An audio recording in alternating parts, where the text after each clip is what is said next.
வணக்கம் மாணவர்களே, உங்கள் எல்லோரையும் ரோஜா தோட்டம் சேனலுக்கு அன்போடு வரவேற்கிறேன். மாணவர்களே, இன்று நாம் புலன்கள் பாதுகாப்பு பாடத்தில் தரப்பட்டுள்ள புத்தக பயிற்சிகளுக்கான விடைகளை படிக்கலாமா? 88வது பக்கத்தை எடுத்துக்கோங்க. இங்க கொடுக்கப்பட்டிருக்கிற எல்லா பயிற்சியையும் சொல்லி கொடுக்கணுங்கிறது தான் என்னோட ஆசை.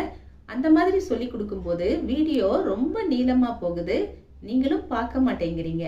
அதனால புத்தக பயிற்சி எங்கெங்கெல்லாம் கொடுக்கப்பட்டிருக்கிறதோ அங்க மட்டும் நான் சொல்லி கொடுக்குறேன், சரிங்களா?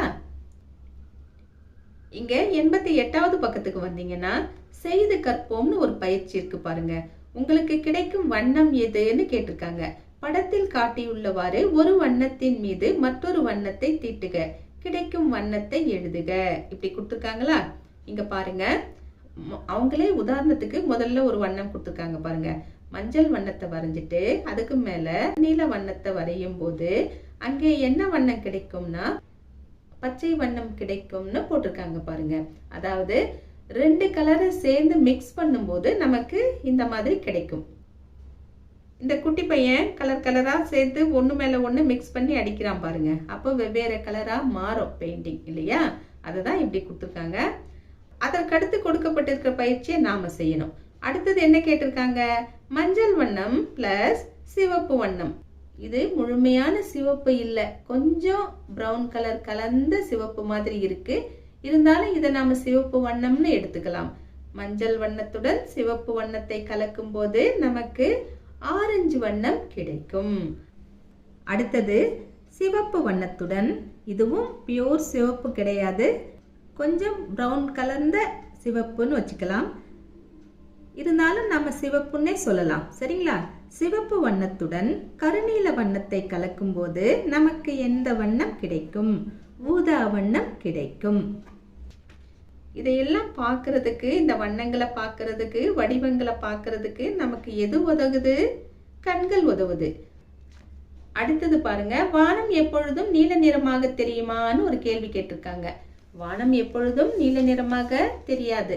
சில சமயம் வானம் சிவப்பாக தெரியும், சில சமயம் வானம் வெண்மையாக தெரியும், சில சமயம் வானம் கருப்பாக தெரியும், சரிங்களா? அந்தந்த கிளைமேட்டுக்கு ஏத்த மாதிரி தான் வானம் இருக்கும், அந்தந்த நேரங்களுக்கு ஏத்த மாதிரி இருக்கும். அடுத்தது மாலை நேர வண்ணத்தை வரைந்து வண்ணமிடுகன்னு கொடுத்துருக்காங்க. மாலை நேரத்துல சூரியன் மறையும், அந்த நேரத்துல வானம் கொஞ்சம் சிவப்பாக காணப்படும்.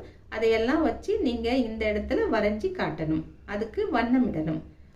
அதுக்கு கீழே வந்தீங்கன்னா உற்று நோக்கி கலந்துரையாடுவோம்னு சுவைகள் கொடுத்துருக்காங்க. 6 சுவைகளுக்கும் எடுத்துக்காட்டு சொல்லி கொடுத்துருக்காங்க பாருங்க. இனிப்பு, புளிப்பு, உவர்ப்பு, கார்ப்பு, கசப்பு, துவர்ப்பு, இதையெல்லாம் கொடுத்துருக்காங்க. இந்த டேஸ்ட் எல்லாம் தெரிஞ்சுக்கிறதுக்கு நமக்கு எந்த உறுப்பு உதவுது? நாக்கு. அடுத்த பக்கத்துல செய்து கற்போம் கொடுத்துருக்காங்க பாருங்க. நான் யார்? படம் வரைந்து என் பெயரை எழுதுக. இங்க படம் கொடுத்துருக்காங்க. என்னென்ன படம்? எலுமிச்சை, வாழைப்பழம், மிளகாய், பாகற்காய், இதெல்லாம் கொடுத்துருக்காங்க. கட்டத்திலயும் அதை தான் கொடுத்துருக்காங்க. பாகற்காய், மிளகாய், எலுமிச்சை, வாழைப்பழம் கொடுத்துருக்காங்க. இப்போ அவங்க கொடுத்துருக்கிற குறிப்புகளை படிச்சு பார்த்துட்டா உங்களுக்கே தெரியும் இந்த இடத்துல என்ன வரும்னு. நான் நீலமாக பச்சை நிறத்தில் கார்ப்பு சுவையுடன் இருப்பேன். நீலமாகனா நீல கலர் கிடையாது மாணவர்களே, நீட்டா இருக்கும் இல்லையா? லென்த்தா இருக்கும்ல, அந்த மாதிரி, அந்த நீலம் இங்க அந்த மாதிரி புரிஞ்சுக்குங்க.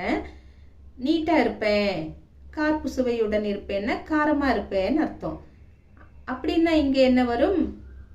மிளகாய். நீங்க இந்த மிளகாய் படத்தை இங்க வரையணும், கீழே மிளகாய்னு எடுத்து எழுதணும். ஸ்பெல்லிங் வேணும்னா இங்க இருக்கு பாருங்க, பார்த்து அப்படியே எழுதலாம். அடுத்தது பாருங்க, நான் நீலமாக மஞ்சள் நிறத்தில் இனிப்பு சுவையுடன் இருப்பேன். இதுவும் அதே மாதிரி தான், நீட்டா இருப்பேன், மஞ்சள் நிறத்தில் இருப்பேன், இனிப்பா இருப்பேன்னா எந்த வரும்? வாழைப்பழம். வாழைப்பழத்தை எடுத்து வரைங்க, வாழைப்பழம்னு எழுதுங்க. அதுக்கு கீழே வாங்க, நான் மஞ்சள் நிறத்தில் சிறியதாக புளிப்பு சுவையுடன் இருப்பேன். மஞ்சள் நிறத்துல சின்னதா புளிப்பு சுவையுடன் எது இருக்கு? எலுமிச்சை. எலுமிச்சை பழத்தை வரைங்க, எலுமிச்சைன்னு எடுத்து எழுதுங்க. கடைசியா, நான் பச்சை நிறத்தில் நீளமாக கசப்பு சுவையுடன் இருப்பேன், என் தோல் சொரசொரப்பானது. இங்க என்ன வரும்?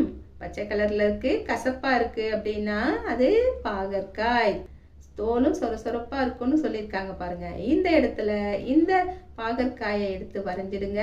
அதுக்கப்புறம் பாகற்காய்னு எடுத்து எழுதலாம். இந்த பயிற்சி இதோட முடிஞ்சிருச்சு. அடுத்த பயிற்சி பாருங்க, பொருள்களை தொட்டுணர்ந்து எழுதுக. அவங்க பிராக்கெட்ல என்னென்ன கொடுத்துருக்காங்கன்னா, மென்மையானது, கடினமானது, குளிர்ச்சியானது, ஈரமானது, உலர்ந்தது, வழவழப்பானது. இப்போ இங்க இருக்கிற பொருள்களை தொட்டுணர்ந்து நீங்க எழுதணும். மனசுக்குள்ள அந்த பொருள் இருந்தா எப்படி இருக்கும், தொட்டு பார்த்தா எப்படி இருக்கும்னு நீங்க கற்பனை செய்து பார்த்துக்கோங்க. இப்போ வெண்ணெய் வழவழப்பானது அவங்களே கொடுத்துட்டாங்க. இதே மாதிரி மற்றவைகளையும் நீங்க கற்பனை செய்து தொட்டு பார்த்து இங்க எழுதணும். அடுத்தது என்ன கொடுத்துருக்காங்க, கல். உங்க மனசுக்குள்ளேயே ஒரு கல்லை தொட்டு பாருங்க, எப்படி இருக்கும், கடினமா இருக்கும். அப்போ கடினமானது. இங்க ஸ்பெல்லிங் இருக்கு பாருங்க, சரியான முறையில பார்த்து எடுத்து எழுதுங்க. அதுக்கடுத்து என்ன இருக்கு, பனிக்கட்டி. பனிக்கட்டி எப்படி இருக்கும், இங்க கொடுத்துருக்கிறதுல எது பொருந்தும், குளிர்ச்சியானதுன்னு கொடுத்துருக்காங்க பாருங்க. பனிக்கட்டி குளிர்ச்சியா தானே இருக்கும், அப்போ குளிர்ச்சியானதுன்னு எடுத்து எழுதுங்க. அடுத்தது பாருங்க, காஞ்ச இலை இருக்கு. காஞ்ச இலை, இந்த இலை டேஷ்னு கொடுத்துருக்காங்க. இங்க கொடுத்துருக்கிறதுல எது பொருந்தும், இந்த இலை உலர்ந்தது. உலர்ந்ததுன்னா காஞ்சி போனதுன்னு அர்த்தம். அப்போ உலர்ந்தது எடுத்து எழுதிக்கலாம். அடுத்தது பாருங்க, பஞ்சு இருக்கு. பஞ்சு டேஷ், இங்க என்ன வரும், பஞ்சு மென்மையானது. அடுத்தது பாருங்க, துணி காய வச்சிருக்காங்க. நனைந்த துணி டேஷ், நனைந்த துணி. நனைந்த துணி என்ன வரும், அடுத்தது இங்க கொடுத்துருக்கிறதுல எது பொருந்தும், ஈரமானது. இதை எடுத்து எழுதலாமே, நனைந்த துணி ஈரமானது. இத மாதிரி ஒரு பொருள் எப்படி இருக்குன்னு நாம தெரிஞ்சுக்கணும்னா அதை தொட்டு பார்க்கிறோம் இல்லையா. தொட்டு பார்க்கறதுக்கு நம்ம தோல் நமக்கு உதவி புரிகிறது. டேஸ்ட் பண்றதுக்கு நாக்கு உதவி புரிகிறது. தொட்டு பார்த்து தெரிஞ்சுக்கிறதுக்கு தோல் உதவி புரிகிறது. தோல் மீன்ஸ் நம்ம கையை வச்சு தானே தொட்டு பார்க்குறோம். அது தோல் தான் நமக்கு அங்க உதவி புரிகிறது. பார்க்கறதுக்கு கண் உதவி புரிகிறது. நுகர்றதுக்கு மூக்கு உதவி புரிகிறது. கேட்கறதுக்கு காது உதவி புரிகிறது. இப்படி நமக்கு ஒவ்வொரு புலனும் ஒவ்வொன்றுக்கு உதவி புரிகிறது. இந்த பாடமே நம்மளுடைய புலங்களை பத்தி தான். அடுத்தது 91வது பக்கத்துக்கு வாங்க. செயல்பாட்டு நேரம்னு கொடுத்துருக்காங்களா. பின்வரும் செயல்களை செய்து கேட்கும் ஒலியை உரத்த ஒலி அல்லது மென்மையான ஒலி என எழுதுக. அதாவது எந்த ஒலி ரொம்ப சவுண்டா இருக்கும், எது ரொம்ப சாஃப்டா இருக்கும் அப்படின்னு நீங்க புரிஞ்சுக்கிட்டு எழுதணும். உரத்த ஒலின்னா ரொம்ப சவுண்டா இருக்கிற ஒலி, மென்மையான ஒலின்னா ரொம்ப சாஃப்டா இருக்கிற ஒலி. இப்போ மின்விசிறியை இயக்கு, ஃபேன் போகுது அப்படின்னா அந்த ஒலி மென்மையான ஒலி, அவங்களே கொடுத்துருக்காங்க. அடுத்தது மணியை ஒலிக்க செய், பெல் அடிக்குது அப்படின்னா அது சாஃப்டாவா இருக்கும், இல்லை அது ரொம்ப சவுண்டா இருக்கும். சவுண்டா இருந்தா தானே எல்லாருக்கும் கேட்கும், அப்ப அது உரத்த ஒலி. அடுத்தது கால்களை தட்டு, 2 காலை நீங்க தட்டி பாருங்களேன், சவுண்டு பெருசா வராது. கைகளை தட்டினாதான் சவுண்டு வரும், கால்களை தட்டினா சவுண்டு வராது, அப்ப அது மென்மையான ஒலி. நாற்காலியை நகர்த்து, நாற்காலியை டர்ன்னு நீங்க இழுத்து இன்னொரு இடத்துல விட்டீங்கன்னு வச்சுங்க, வகுப்பறையில கூட நகர்த்திட்டு இருப்பீங்க பாருங்க, அப்ப சவுண்டு வரும். மிஸ் கூட திட்டுவாங்க பாருங்க, நாற்காலியே நகர்த்துறீங்கன்னு. அது உரத்த ஒலி. கதவை திற, கதவை திறக்கும் போது நமக்கு சவுண்ட் வரும், ஆனா உரத்த ஒலி வராது, மென்மையான ஒலி தான் வரும். இது மென்மையான ஒலி. அடுத்தது கரும்பலகையில் எழுது, கரும்பலகையில எழுதும் போது மென்மையான ஒலி தான் ஏற்படும், உரத்த ஒலி வராது. அடுத்தது கைகளை தட்டு, கைகளை தட்டணும்னா நமக்கு நல்லாவே சவுண்ட் வரும் இல்லையா, அது உரத்த ஒலி. இதுல இருந்து நமக்கு என்ன தெரியுது, இந்த உரத்த ஒலியோ மென்மையான ஒலியோ அதை நம்ம கேட்டுக்கிறதுக்கு நமக்கு நம்ம காது தான் உதவுது. அடுத்தது பாருங்க, நண்பர்களுடன் விளையாடுகன்னு ஒரு பயிற்சி கொடுத்துருக்காங்க. இங்க கொடுக்கப்பட்டிருக்கிற முறைப்படியே உங்க வகுப்பு மாணவர்களுடன் சேர்ந்து இதை நீங்க விளையாடலாம், ரொம்ப இன்ட்ரெஸ்டிங்கா இருக்கும். மாணவர்களே, இந்த வீடியோவை நம்ம இதோட முடிச்சுக்கலாம். இதற்கு அடுத்து தரப்பட்டிருக்கிற பயிற்சிகளை நாம அடுத்த வீடியோல பார்க்கலாம். அது வரைக்கும் டாடா, பபாய்.